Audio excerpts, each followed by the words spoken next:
السلام عليكم ورحمة الله وبركاته.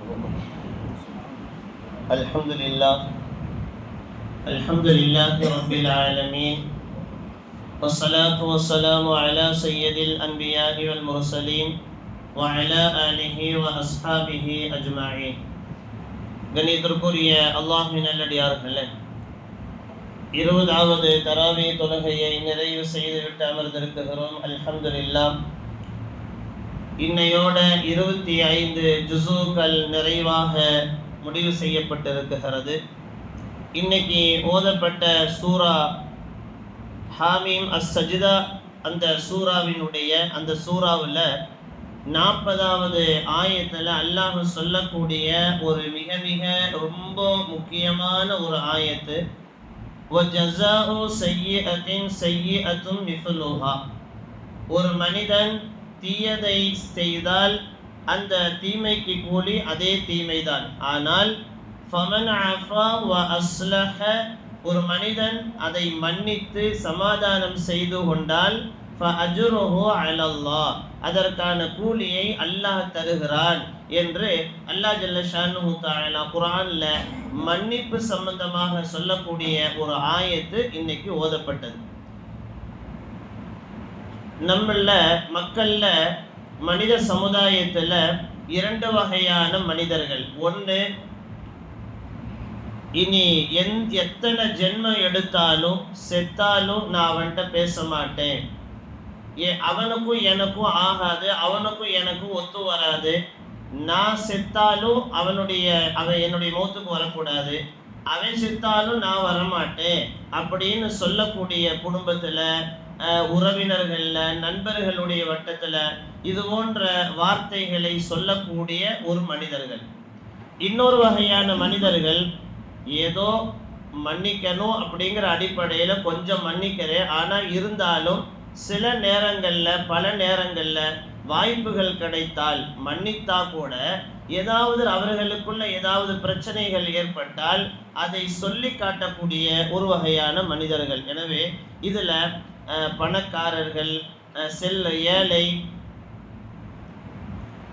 ஆலிம்கள், பெரிய பெரிய ஹாஜியார்கள், சாமானிய மக்கள் அப்படிங்கிற வித்தியாசம் இல்லாமல் இந்த 2 வகையான மனிதர்களை எல்லாத்துட்டையுமே இந்த குணங்கள் இருக்கு.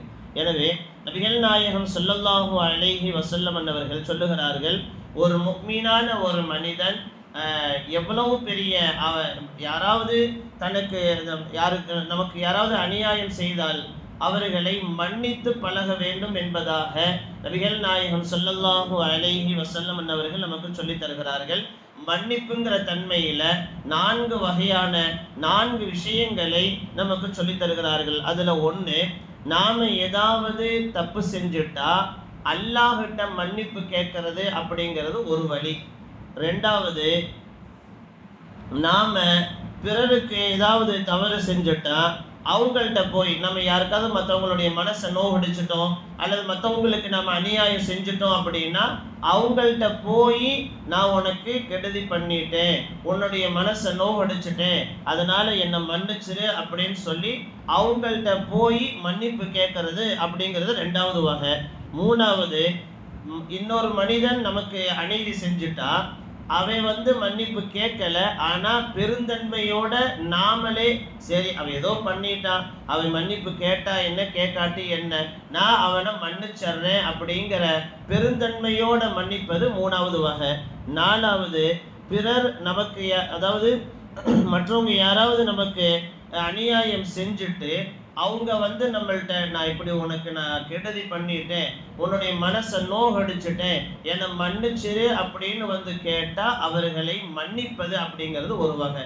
எனவே இந்த 4 வகையான மன்னிப்புகளுமே ஒரு மனிதனை எந்த இடத்துல கொண்டு போய் சேர்க்கும் அப்படின்னா சுவனத்திலே கொண்டு போய் சேர்க்கும் என்பதாக நபிகள் நாயகம் ஸல்லல்லாஹு அலைஹி வஸல்லம் அவர்கள் நமக்கு சொல்லி தருகிறார்கள். எனவே மன்னிப்பதை அது மனைவியாக இருந்தாலும், பிள்ளைகளாக இருந்தாலும், உறவினர்களாக இருந்தாலும், நண்பர்களாக இருந்தாலும், நம்மோட இருக்கக்கூடிய மக்களாக இருந்தால், யாராக இருந்தாலும் அவர்களை மன்னித்து பழக வேண்டும் என்பதாக நபிகள் நாயகம் அவர்கள் வார்த்தைக்கு வார்த்தை சொல்லிக்கொண்டே இருக்கிறார்கள். ஒரு மனிதர் ஜாஅ ரஜுலு இலன் நபி ஸல்லல்லாஹு அலைஹி வஸல்லம், ஒரு மனிதர் வந்தார். வந்து, யா ரசூலல்லாஹ், அல்லாஹ்வின் தூதரே, கம் அஃபு அனில் ஹாதிம், என்கிட்ட வேலை செய்யக்கூடிய ஆட்கள் இருக்கிறாங்க, அவங்கள நான் எத்தனை தடவை நான் மன்னிக்கணும் அப்படின்னு வந்து கேட்டார்.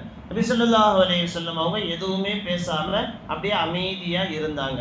மீண்டும் அவர் கேட்கிறார், அல்லாஹ்வின் தூதரே, என்கிட்ட வேலை செய்யக்கூடிய நிறைய ஆட்கள் ஹாதிம்கள் இருக்கிறாங்க, அவங்க ஏதாவது தப்பு செஞ்சுட்டா அவங்கள நான் எத்தனை தடவை நான் மன்னிக்கணும் அப்படின்னு வந்து கேட்டாரு. அப்ப ரசூல் ஸல்லல்லாஹு அலைஹி வஸல்லம் அவங்க சொன்னாங்க, சபஈன மர்ரத்தன், 70 தடவை நீ மன்னிச்சிரு, 70 தடவை 70 தடவை நீ மன்னித்து பழகு என்பதாக நபிகள் நாயகம் ஸல்லல்லாஹு அலைஹி வஸல்லம் அவர்கள் சொல்லுகிறார்கள் என்று சொன்னால், எனவே யார் இடத்துல மன்னிக்கக்கூடிய, அதுவும் அபூ ஹுரைரா ரலியல்லாஹு அன்ஹு அவர்கள் அறிவிக்கக்கூடிய மிக மிக பிரபல்யமான ஒரு ஹதீஸ் புகாரி ஷரீஃபில் இருக்குது. நாளை மறுமையில பாதிக்கப்பட்டவன், பாதிப்பை ஏற்படுத்தியவன், 2 பேருமே நாளைக்கு மறுமையில வருவாங்க.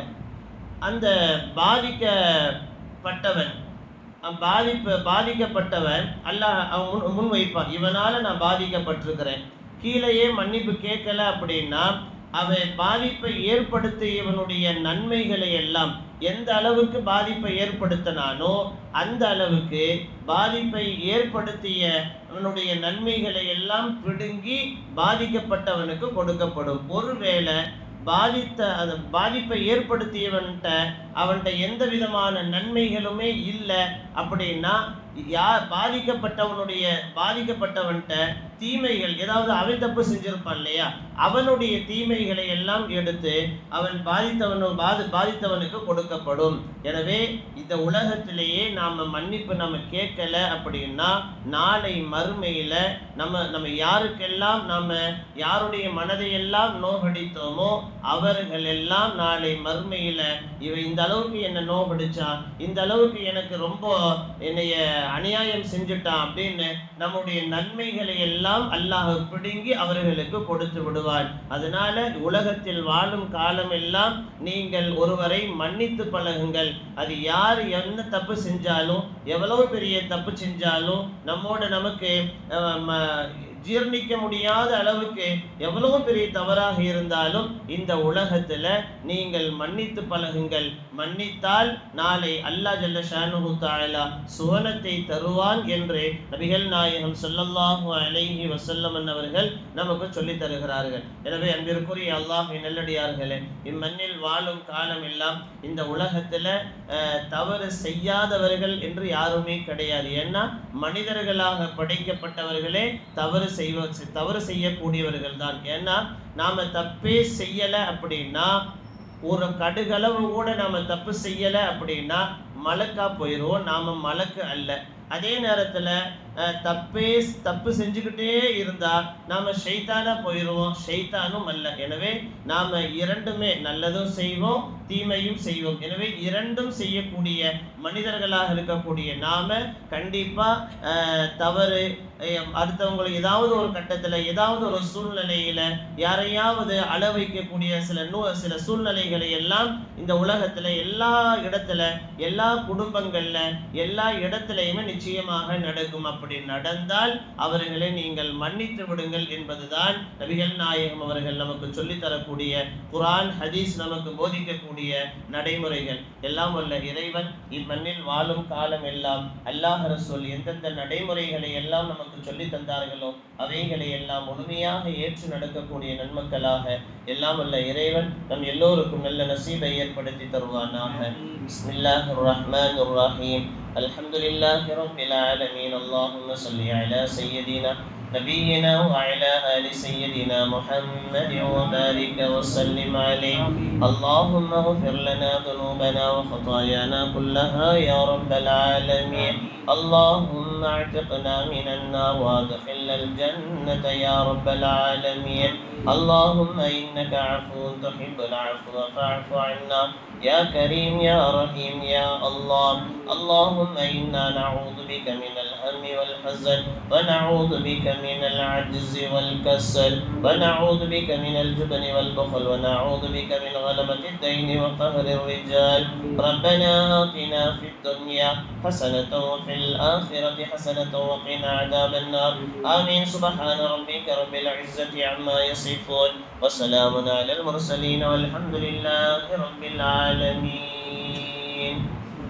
صلى الله على محمد صلى الله عليه وسلم.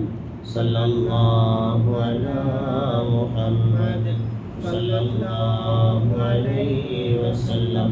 صلى الله على محمد يا ربي صل عليه وسلم.